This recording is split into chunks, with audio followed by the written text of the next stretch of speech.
ओम शांति। आज 5 सितंबर 2023 की बाबा की साकार महावाक्य है। प्यारे बाबा बोले, मीठे बच्चे, सत का संग एक ही है जिससे तुम्हारी सद्गति होती है, आत्मा पावन बनती है, बाकी सब है कुसंग। इसलिए कहा जाता है संग तारे कुसंग बोरे। प्रश्न: बाप का ऐसा कौन सा कर्तव्य है जो कोई भी धर्म स्थापक नहीं कर सकता? उत्तर: बाप का कर्तव्य है सबको पतित से पावन बनाकर वापस घर ले जाना। बाप आते हैं सबको इन शरीरों से मुक्त करने अर्थात मौत देने। यह काम कोई धर्म स्थापक नहीं कर सकता। उनके पिछाड़ी तो अनेक धर्म की पावन आत्माएं ऊपर से उतरती है और अपना अपना पाठ बजाए पावन से पतित बनती है। गीत: जाग सजनिया जाग। ओम शांति।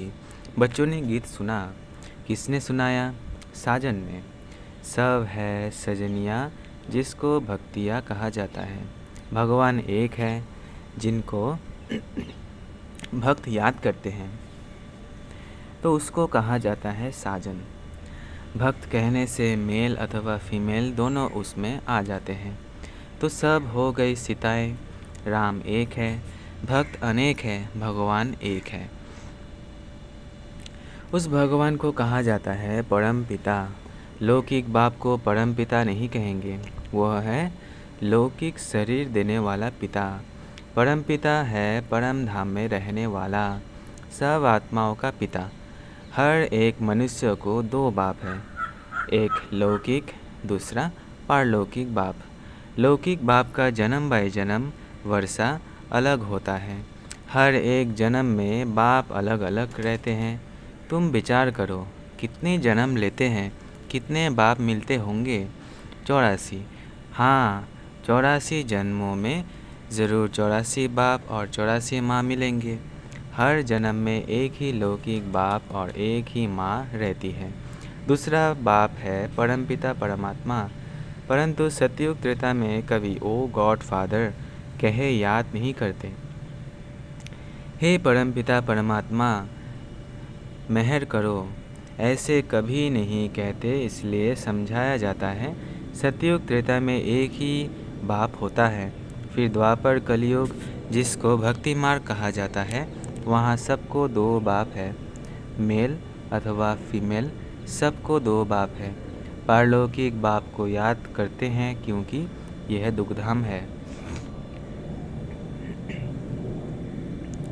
दुखधाम में दो बाप, सुखधाम में है एक ही बाप। यहाँ तो एक लौकिक बाप है, दूसरा फिर सबके दुख निवारण करने वाला बाप है, जिसको सभी याद करते हैं कि इस दुख से छुड़ाओ, रहम करो। आधा कल्प है दुखधाम, आधा कल्प है सुखधाम। सतयुग में नया युग, कलयुग है पुराना युग। बाप कहते हैं अब हम सतयुग नई दुनिया की स्थापना कर रहे हैं। कलयुग पुराने युग का विनाश होना है। कलयुग के बाद फिर सतयुग आना है। कलयुग के अंत सतयुग के आदि को कल्प के संगम कहा जाता है। यह है कल्याणकारी युग, क्योंकि पतित से पावन बनना होता है। कलयुग में है पतित मनुष्य, सतयुग में है पावन देवताएं। बाप समझाते हैं कि यह आसुरी रावण संप्रदाय है। हर एक के अंदर 5 विकारों की प्रवेशता है, उसको कहेंगे Ravan omnipresent. God omnipresent नहीं, 5 विकार प्रवेश है, इसलिए इनको पतित दुनिया कहा जाता है। सतयुग त्रेता को पावन दुनिया शिवालय कहा जाता है। कलयुग है वैश्यालय। तो शिव परमपिता परमात्मा आकर नवयुग की स्थापना करते हैं। बाप समझाते हैं अब जागो, नवयुग अथवा सुखधाम का समय अब आया है। लक्ष्मी नारायण का राज्य आ रहा है। यह है ही राजयोग। यह कोई कॉमन सत्संग नहीं है। एक होता है सत्संग, दूसरा होता है झूठा संग, कुसंग। सत का संग तारे, कुसंग बोरे। सत तो एक ही बाप है, उनको कहते हैं पतित पावन आओ। वही आकर पावन बनाते हैं आधा कल्प के लिए। फिर माया रावण आकर आधा कलप पतित बनाती है। ऐसे नहीं, बाप ही पतित बनाते हैं। अभी है ही रावण राज्य। जब तक सत बाप ना आए तब तक सत्संग नहीं। सब है झूठ संग अथवा कुसंग। तुम हो सीताएं, तुम भक्ति करती हो, समझती हो भक्ति का फल भगवान आकर देवे तो ज़रूर जब भक्ति का समय समाप्त होना होगा तब तो आएंगे ना। आधा कल्प है ज्ञान की प्रारब्ध और आधा कल्प है भक्ति की प्रारब्ध। अभी तुम पुरुषार्थ कर रहे हो भगवान की श्रीमत पर। भगवान एक होता है, वह है निराकार परमपिता परमात्मा, आत्माओं का बाप। वह आते ही है संगम पर। द्वापर कलयुग को भक्ति कांड कहा जाता है। सतयुग त्रेता को ज्ञान कांड कहा जाता है। ज्ञान है ही ज्ञान सागर परमपिता परमात्मा के पास। शास्त्रों का ज्ञान कोई ज्ञान नहीं है। अगर उनमें ज्ञान होता तो सद्गति होती। भारत जो हीरे जैसा था अब है नहीं, फिर बाप बनाते हैं। तुम अब हीरे जैसा बन रहे हो। तुम्हारा जीवन पलट रहा है। आत्मा देवी गुण धारण कर रही है। यूँ तो मनुष्य बैरिस्टर, इंजीनियर, सर्जन आदि बनते हैं। बाकी मनुष्यों को देवता बनाना यह परमपिता परमात्मा ज्ञान सागर का कर्तव्य है। उनको ही ट्रुथ कहा जाता है। वही सच बतलाते हैं, अर्थात सचखंड की स्थापना करते हैं। बाकी सब है झूठ बोलने वाले, झूठ खंड की स्थापना करते हैं। रावण की मत पर चलते हैं। तुम श्रीमत से श्रेष्ठ बनते हो। नए युग में भारत नया था। वर्ल्ड ऑलमाइटी अथॉरिटी कहा जाता था। लक्ष्मी नारायण का राज्य था। उन्हों को किसने यह राज्य भाग्य दिया? ज़रूर जो स्वर्ग की स्थापना करने वाला होगा। अभी वह वर्षा गवाया है 84 जन्म लेकर। अब फिर चक्र पूरा होता है। सबको वापस जाना है। लिबरेटर एक ही बाप है। वही लिबरेट कर सबको ले जाते हैं। इसलिए उनको कालों का काल भी कहा जाता है। बाप कहते हैं अब तुम्हारे 84 जन्म पूरे हुए, अब वापस चलना है। ये सृष्टि का चक्र कैसे फिरता है सो बाप बैठ समझाते हैं, अर्थात त्रिकालदर्शी बनाते हैं। तीनों लोगों, तीनों कालों की नॉलेज देते हैं। वही पतित पावन ज्ञान सागर बीज रूप है। उनसे ही सचखंड का तुमको वर्षा मिलता है। यहाँ तुम आए हो परमपिता परमात्मा से वर्षा लेने के लिए, जो स्वर्ग की स्थापना करने वाला है। तुम जानते हो हम ही फिर स्वर्ग के मालिक बनेंगे। सतयुग के लक्ष्मीनारायण आदि को कहा जाता है डीटी रिलीजियन। वह है श्रेष्ठ धर्म। उन्हों का धर्म भी श्रेष्ठ है तो कर्म भी श्रेष्ठ है। वहाँ भ्रष्टाचारी कोई नहीं रहते।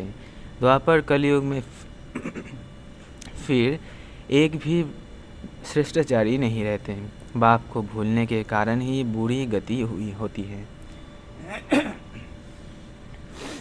फिर बाप आकर पतित से पावन बनाते हैं।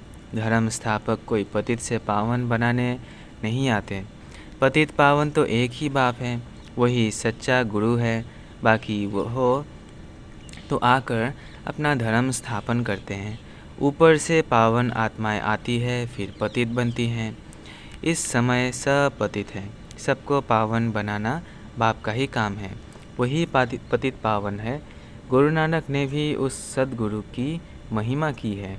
इस पुरानी दुनिया के विनाश लिए ही यह महाभारत लड़ाई है।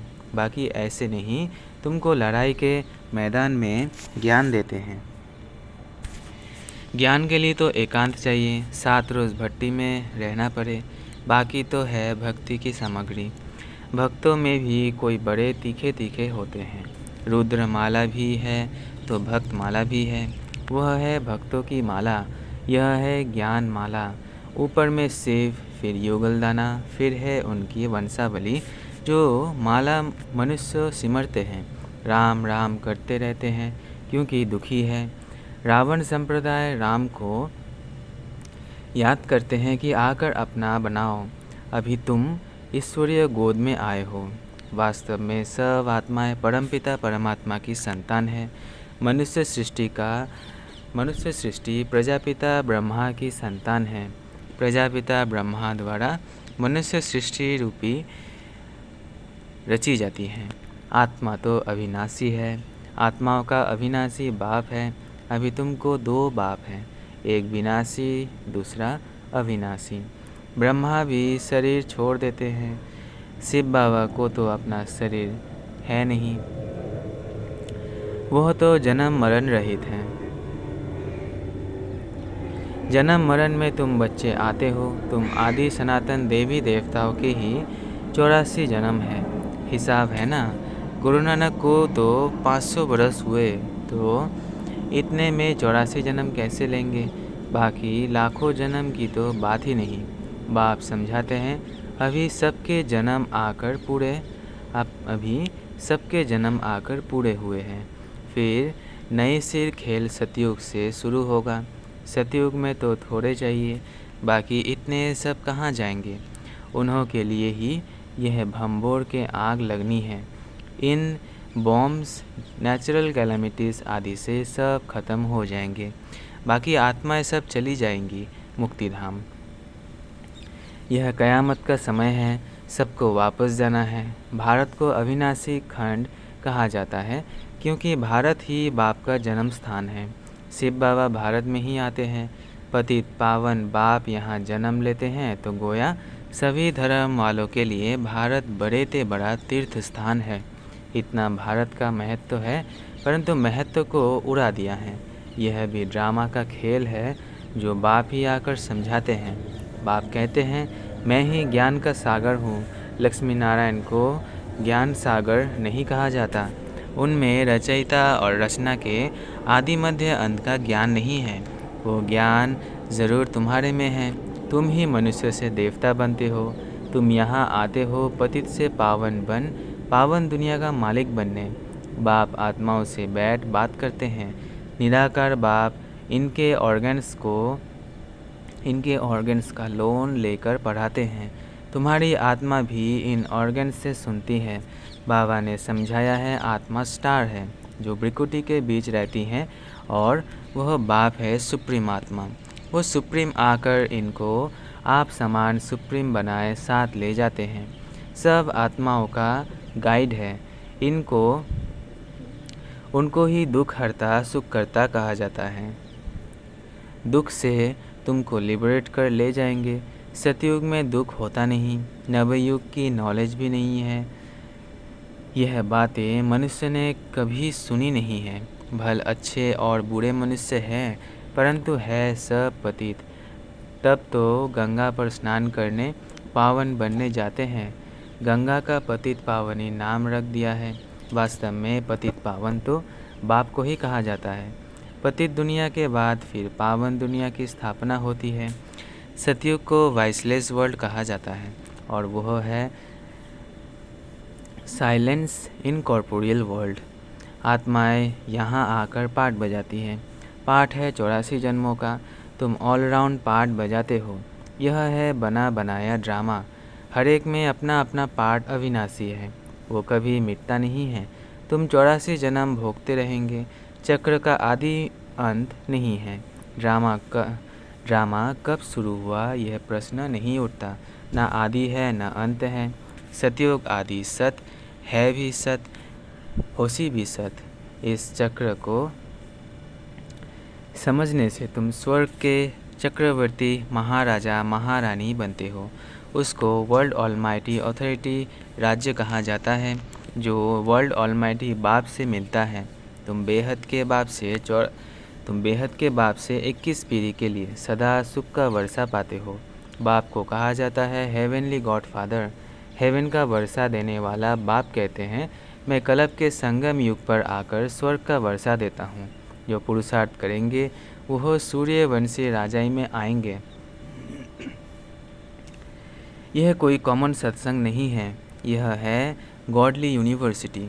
भगवानुवाच है ना, भगवान पढ़ाकर मनुष्य से देवता बनाते हैं। ऐसा कोई सत्संग नहीं होगा जिसमें कहे कि हम मनुष्य से देवता बनेंगे। अभी तुम बच्चे नई दुनिया में देवी देवता पद पाने के लिए पुरुषार्थ कर रहे हो। समझाना चाहिए 2 बाप होते हैं, एक बेहद का बाप, एक हद का। हम बेहद के बाप से वर्षा ले रहे हैं। तुमको भी राय देते हैं वर्षा लो। श्रेष्ठ से श्रेष्ठ परमपिता परमात्मा की मत पर चलने से तुम स्वर्ग का मालिक बनेंगे। सच्चा है ही एक बाप, वह आकर पढ़ाते हैं। इनके ऑर्गन्स द्वारा कहते हैं, ब्रह्मा तन से ब्रह्मा मुख वंशावली को वर्षा देता हूँ। ब्रह्मा द्वारा तुमको दादे का वर्षा मिलता है। दादे के वर्षे पर सभी आत्माओं का हक है। लौकिक संबंध में सिर्फ मेल को वर्षा मिलता है। तुम तो आत्माएं हो, सब ब्रदर्स ठहरे। सबको शिव बाबा से वर्षा मिलता है। तुमको दादे से वर्षा मिल रहा है। बाप कहते हैं, हम तुमको मंदिर लायक बनाते हैं। मनुष्यों में देखो क्रोध कितना है, एक दो का विनाश कर देते हैं। यह है वैश्यालय। शिवालय था सो फिर अब बनना है। परमपिता परमात्मा शिव आकर शिवालय बनाते हैं। वैश्यालय से लिबरेट कर फिर गाइड बन सबको वापस शिवालय में ले जाते हैं। सभी अपने पुराने शरीरों से मुक्त हो मेरे साथ चलेंगे। अच्छा, मीठे मीठे सिकिलदे बच्चों प्रति माता पिता बाप दादा का याद प्यार और गुड मॉर्निंग। रूहानी बाप की रूहानी बच्चों को नमस्ते। हम रूहानी बच्चों की रूहानी बाप दादा को याद प्यार, गुड मॉर्निंग और नमस्ते नमस्ते नमस्ते। शुक्रिया बाबा, शुक्रिया। धारणा के लिए मुख्य सार। पहला, देवी गुण धारण कर स्वयं के जीवन को पलटाना है। सचखंड में चलने के लिए सच्चे बाप से सच्चा रहना है। दूसरा, एक सत बाप के संग में रहना है। मनुष्य से देवता बनने की पढ़ाई अच्छी तरह पढ़कर बेहद का वर्षा लेना है। वरदान है, हर एक के स्वभाव संस्कार को जान, टकराने के बजाय सेफ रहने वाले मास्टर नॉलेजफुल भव। हर एक के स्वभाव संस्कार को जान, टकराने के बजाय सेफ रहने वाले मास्टर नॉलेजफुल भव। कोई भी बात को छोटा या बड़ा करना यह अपनी बुद्धि पर है। जबकि एक दो के स्वभाव संस्कार को जान गए हो तो नॉलेजफुल कभी किसी के स्वभाव संस्कार से टक्कर नहीं खा सकते। जैसे किसको पता है कि यहाँ खड्डा है व पहाड़ है, तो जानने वाला कभी टकराएगा नहीं, किनारा कर लेगा। ऐसे आप भी किनारा करो, अर्थात अपने को सेफ रखो। किसी काम से किनारा नहीं करो, लेकिन अपनी सेफ्टी की शक्ति से दूसरे को भी सेफ करना, यही किनारा करना है। स्लोगन है, उड़ती कला का अनुभव करना है तो सदा भाग्य और भाग्य विधाता की स्मृति में रहो। उड़ती कला का अनुभव करना है तो सदा भाग्य और भाग्य विधाता की स्मृति में रहो। अच्छा, ओम शांति, ओम शांति, ओम शांति।